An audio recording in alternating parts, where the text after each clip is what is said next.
Hello and good morning, students. I am SN Oja, PGT Bio from KV number 1 Riva. Friends, we are now discussing the molecular structure of our genetic material. In my previous video, we have already taken one class on this topic, and on my previous video, we have discussed about the biochemistry of DNA, or I should say, we have discussed about the molecule, the DNA, the molecule of life, and yes, the largest polymer. Well, today we are going to discuss the next part of this topic, and that is double helical model of DNA. DNA is composed of sugar, it is composed of phosphate bonds, it is composed of nitrogenous base, and these are the three molecules which combine to form the largest biomacromolecule. But again the question comes that how these molecules are present in the DNA and how it is performing, how it is coiled or how it is packed. Today's topic is concerns with the packing of this DNA. Sorry, not packing of DNA, the structure of this DNA. In today's video, we are going to cover two important topics. First, double helical model of DNA, and second, Chagaff rule. So let's begin today's topic.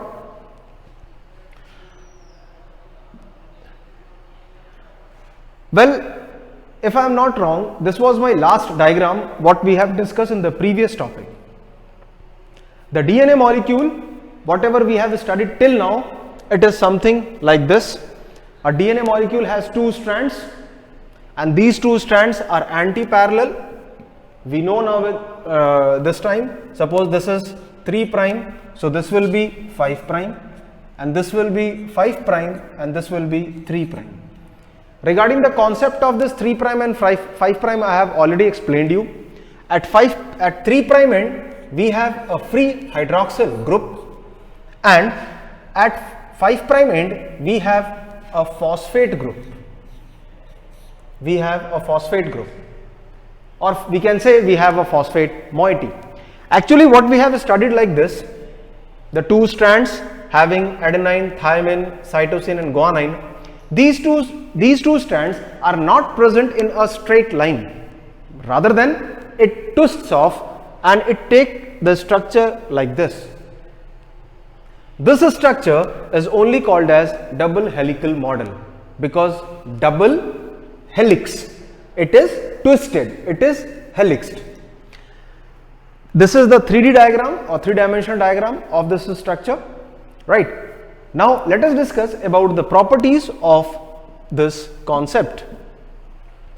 Before starting that, let me brief you a little bit about what we have discussed and what the DNA structures or look like. If we talk about the structure of a DNA, it has two strands, as you can see here very clearly. This is one strand and this is another strand. Each strand is composed of a pentose sugar. So this is a sugar, pentose sugar. In DNA, it is deoxyribose. We have already discussed about that. It has a nitrogenous base, adenine, thymine, guanine or cytosine. And these nitrogenous base, do you remember at which carbon these nitrogenous base attached? Yes, these nitrogenous base attached to 1 prime carbon, first prime carbon of the ring. Okay, if you forget, I just make a recap. If this is my pentose sugar, this is my pentose sugar, this is my first carbon, this is second carbon, this is third, this is fourth, and here this carbon is fifth. So at this point, here a nitrogenous base is attached. A nitrogenous base is attached. Okay, and that's why it is termed as this bond is termed as N-glycosidic bond. So in this diagram also you can see here that this is the first carbon, and if suppose thymine is attached here, this bond is called as N-glycosidic bond, N-glycosidic bond, right? Another one, this is second, third, fourth and fifth. At fifth, 5 prime carbon, this is 5 prime carbon. At 5 prime carbon we have a phosphate moiety, the phosphorus group is attached here, and this phosphorus group is playing the very important role of backbone of DNA. Okay, so this phosphate moiety is attached to the 5 prime carbon, and at 3 prime end, this is the 3 prime carbon, this is the 3 prime carbon. So this phosphate is attached between 2 sugar molecule. We can understand like this. This is a phosphorus molecule, this is 5 prime carbon, this is 3 prime carbon. Okay, so this phosphate make a bond between 3 prime carbon of one ring to the 5 prime carbon of second ring, and hence it is termed as backbone of DNA, phosphodiester bond, and phosphodiester bonds are called as backbone of DNA, right? The same thing happens in this strand also, and if you see the polarity of this strand here, at 3 prime end one hydroxyl group remains free, and at 5 prime end a phosphate group remains free. The same thing takes place here also. At 3 prime end the hydroxyl group remains free, and at 5 prime end the phosphate group remains free, right? Well, these two strands are attached with or linked with specialized hydrogen bonds. Today we are going to study about the Chagaff rule, who has given the base pairing rule, that is adenine binds with thymine, adenine pairs with thymine, and guanine pairs with cytosine. Adenine pairs with thymine by 2 hydrogen bonds, and guanine pairs with cytosine by 3 hydrogen bonds. Okay, so this is structure, a brief of this structure we have already discussed, so I don't want to waste my much more time by explaining this. This diagram is very important. You should be very careful regarding the polarity of the DNA. You should be very careful regarding the labeling and labeling of the bonds, because this is a very important question for your board examination, right? So again let me repeat, it has 3 bonds. Here it is hydrogen bond, here it is phosphodiester bond, and this bond is N-glycosidic bond. Okay, now, but as I told you, the structure of the DNA does not present in this form, it undergoes the helical form, right? Well, and that is only called as DNA double helical model. Okay, DNA double helical model, a very famous model. All of us knows that this model was proposed by Watson and Crick, right? So let us see about some of the points, very important points which concerns with this. Okay, DNA is an acidic substance, we all know, because deoxyribonucleic acid, it is termed as deoxyribonucleic acid, that's why it is called as an acidic molecule.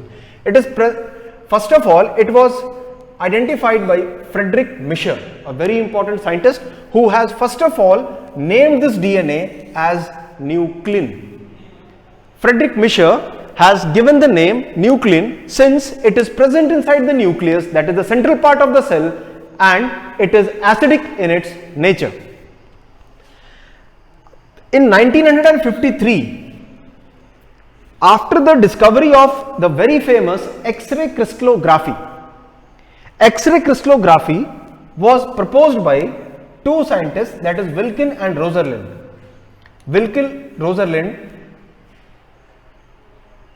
has proposed the X-ray crystallography technique, and on the basis of this technique, James Watson and Francis Crick,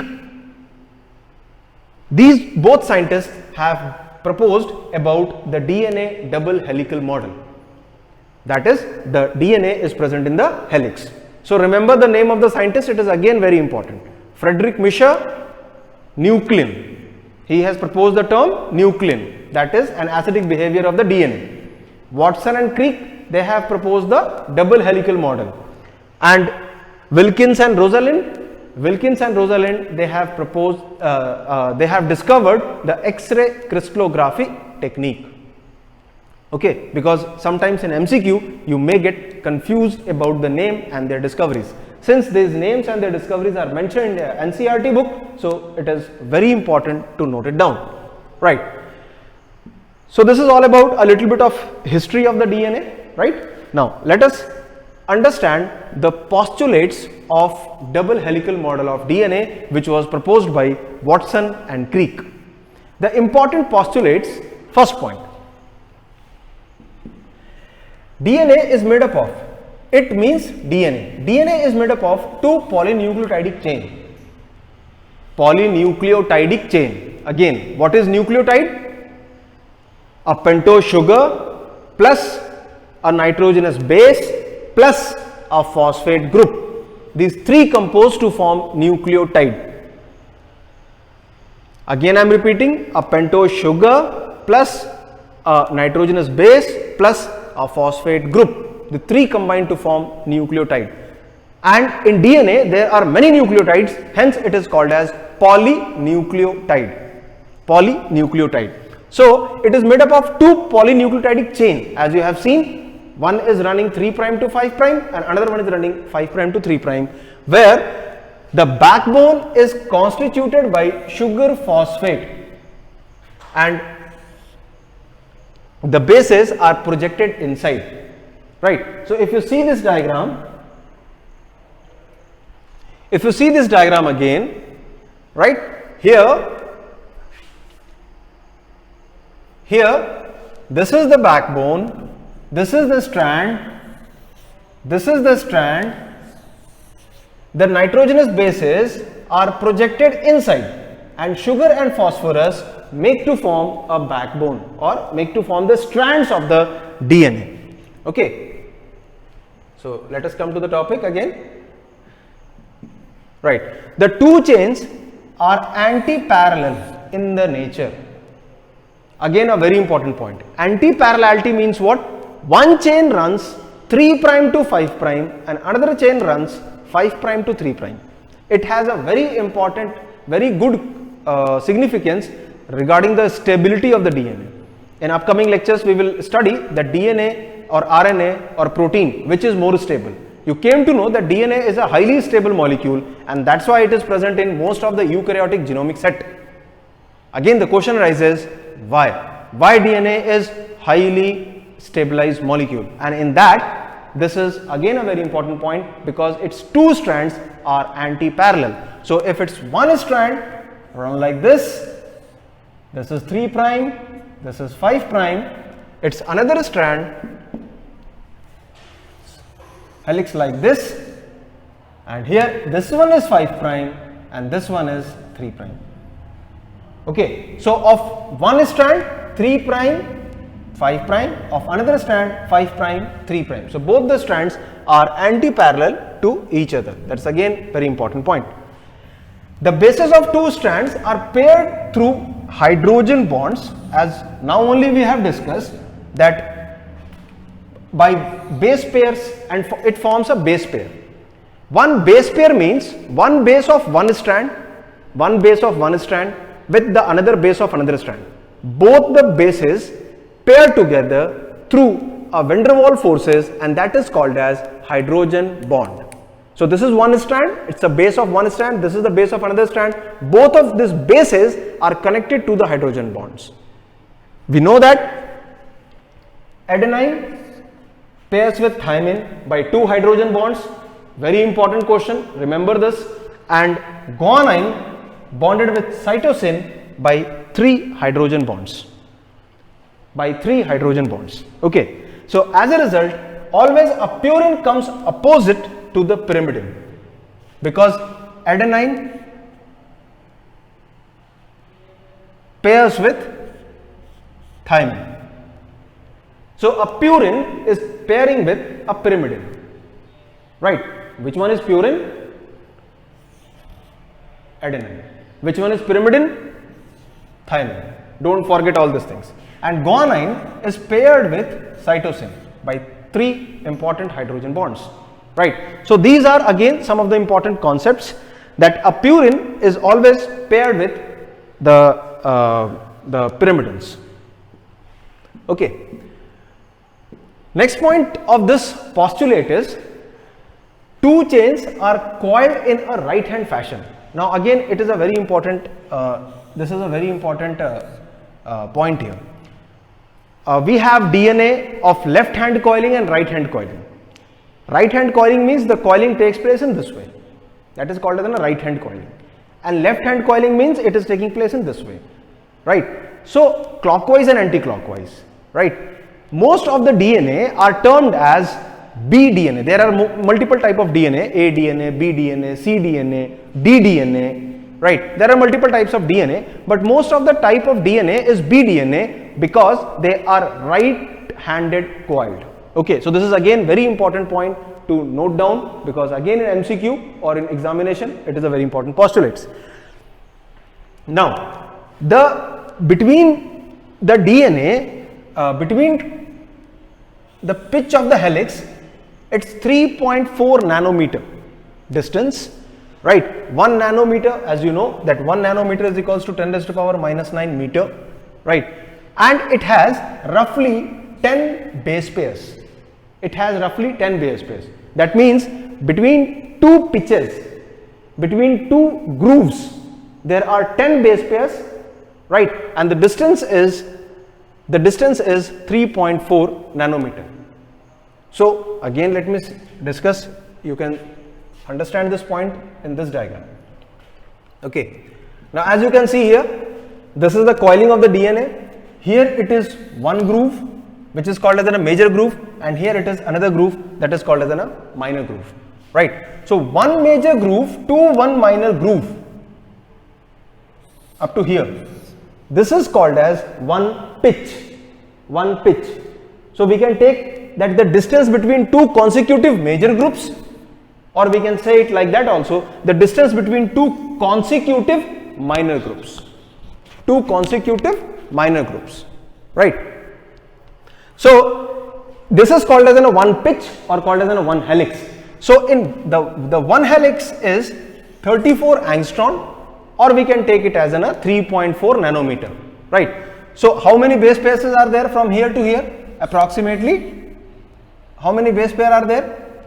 10, right? So if you divide 3.4 nanometer divided by 10, what answer you will get? 0.34 nanometer. So the distance between 2 strands, this is one strand, this is another strand. This is one, not a strand, sorry.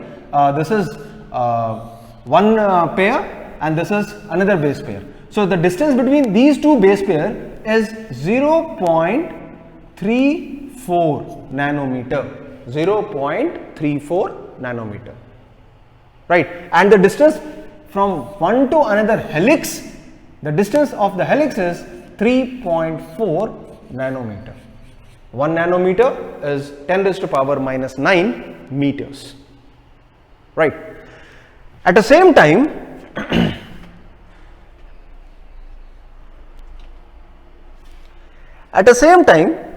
it is interesting to note that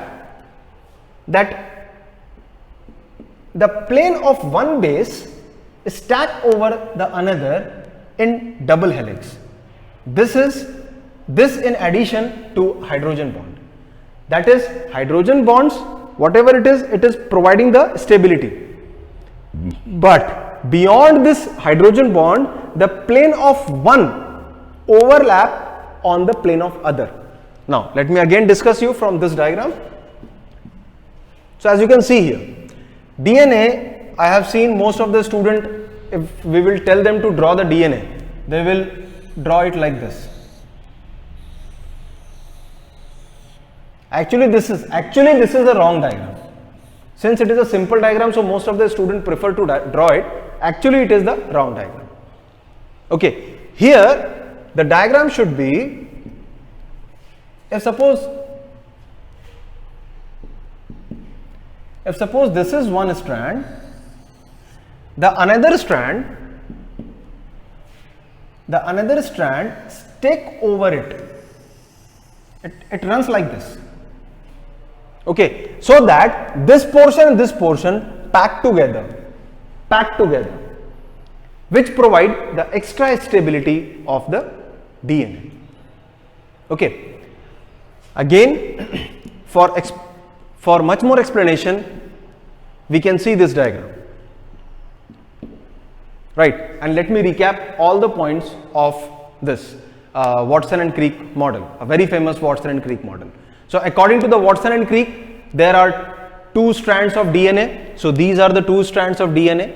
These strands are composed of sugar and phosphate. So this strand is composed of sugar and phosphate, and the nitrogenous bases are punched inside this. So these are the nitrogenous bases, as you can see, guanine and cytosine, adenine and thymine. They are present inside this.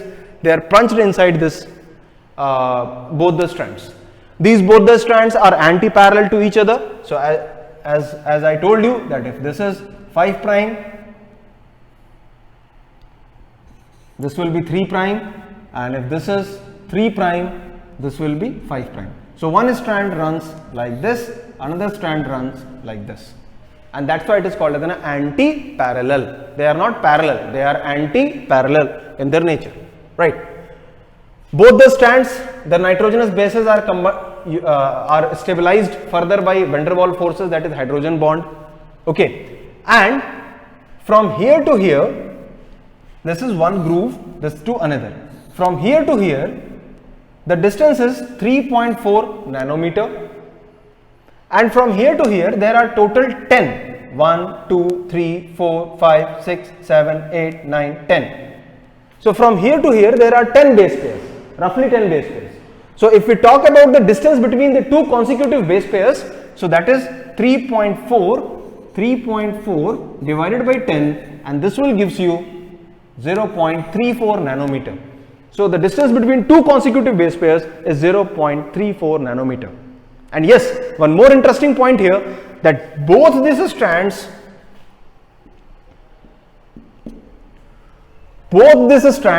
are separated by a distance, and that distance is 20 angstrom. So the distance from here to here, this distance is 20 angstrom. 20 angstrom. Okay, that is the distance between the two strands of the helix, the twisted helix, right? And in the last point, as I told you, that it is not so that it is simply coiled, but it is planked over each other. So you can see this diagram very clearly. These are the two strands, then this is the two strands, then this is the two strands. So here there should be a gap. Okay, from here to here, the distance is 1 nanometer. 1 nanometer. So till 1 nanometer, it is pushed inside toward the nitrogenous base, right? So this is all about the double helical structure which was proposed by Watson and Crick. They proposed this model on the basis of X-ray crystallographic technique, right? And it's an important part for the examination. Next, let's come to our next part of today's topic, and that is Chagaf rule. After this, actually Watson and Crick model includes most of the points of Chagaf rule also, and Chagaf rule has worked a lot about the nitrogenous base pairs, about the base pairing pattern of various species, and further more things. Let us discuss one by one. Chagaf rule also act as a good evidence to prove that DNA is a genetic material. DNA is a genetic material, actually previously nobody knows. it has a long history. We will discuss in this chapter only. We will discuss it has a long history, and that all history includes you will when you study there is a topic which is called as a population genetics. So population genetics is nothing more than the whole topic is based upon the Chagaff rule. Okay, so let us have a look that what was the postulates of Chagaff. In 1949 to 1953, Chagaff has quantified the amount of each bases in DNA from different species. So what he has done, he has isolated the quantity of the bases. For example, being as a human being, you have a particular amount of base. Or reptiles have the particular, or particular species. If I am talking about a Hemidactylus, it has a particular amount of base. If I am talking about a hibiscus, it has a particular amount of base, particular amount of adenine, guanine, cytosine and thymine. So what he found that in every species, the amount of adenine is equal to the amount of thymine. The amount of adenine the amount of adenine is equal to the amount of thymine. It is but natural, because A always pairs with T. So if on one strand there is A, on another strand it must be T only, right? And the amount of G is equal to C. The amount of guanine is always equal to cytosine. Again, this is true fact, because the amount of G, suppose if a DNA has 60% of G, so definitely if it has 30% of G, so definitely it must have 30% of C also. Okay, so if you sum total this, that means this equal to this, A equal to T and G equal to C. So A plus G is definitely equal to C plus T. Simple maths. So here then he came to know that in a species the sum total of purines is equal to the sum total of pyrimidines. That is, adenine plus guanine is always equal to cytosine plus thymine. So for defining a species in a population genetics, we can take it like that. We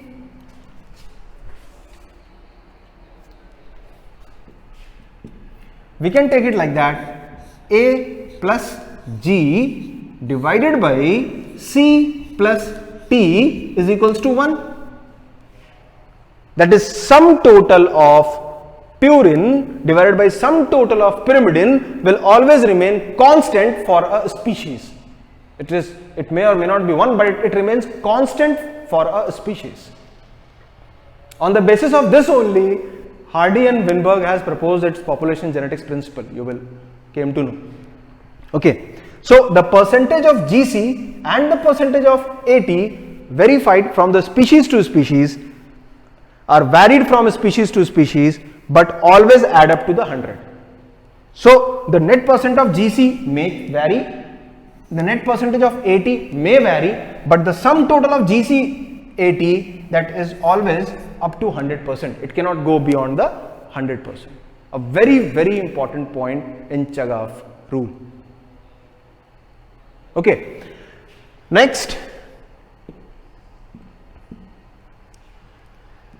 this point though we have discussed very clearly. Just I want to show you the bonds and pairing about the adenine and guanine. So here you can see that I have already discussed you that adenine pairs with thymine with 2 hydrogen bonds. And if any question is there in your mind that why only 2, why not 3? So the answer is given here. If you draw the molecular structure of an adenine and a molecular structure of a thymine, you will find here the ketonic group oxygen and aminic group nitrogen. So here the hydrogen bond takes place between oxygen and nitrogen. You know very well hydrogen bond means what? In which a hydrogen due to van der Waals forces, the hydrogen attracted toward any electronegative element. Oxygen is an electronegative element, we all know. Similarly, here hydrogen pairs with nitrogen. Okay, then question arises, sir, here also there is an oxygen, here also there is an hydrogen, why not these both pair together? It will not pair. Why? Because of the dimension. Whatever we are teaching or whatever you are studying, we are teaching and studying in 2-dimension phase. Here, one oxygen, for suppose this is an electronegative element, and suppose this is my, we can understand like that. If suppose this is the yellow marker is the hydrogen and blue marker is the any other oxygen or nitrogen or any other electronegative element. So for pairing of bond, they should come closer, because van der Waals forces, hydrogen bonds are van der Waals forces which are very, very weak. So they should close very, they should be placed in a very closed moiety. If suppose the polarity is something like this, so if you see from in this video, in 2 dimension, this hydrogen and this electronegative element both appears to be on the same plane, but actually they are not closer to each other. Actually they are apart from each other. So here, as if we see like this, they both appears in the same plane, but if we see like this, they both appears to be in different plane. So here both these two elements, whatever here, this oxygen and hydrogen, they are placed in a different plane, and that's why they does not pair, right? And this is the guanine and cytosine bonding. So in guanine and cytosine bonding, again OH, NH and OH. Due to the plane of symmetry, the 3 electronegative element remains closer to the hydrogen, and then hence it forms 3 hydrogen bonds. And that's why we are writing at G pairs with C by 3 hydrogen bonds and A pairs with T by 2 hydrogen bonds. So students, this is all about today's topic. So in a very quick recap, we have studied about a little bit about the history of the double helical model. We have studied about the double helical model and its postulate, which is proposed by Watson and Crick. We have also studied about Chagaff rule. On the basis of this double helical model and Chagaff rule, there are variety of questions you will get in your question bank. So keep on practicing, keep on asking doubt. I will see you in another video with another topic. Till then, take care of yourself. Bye bye.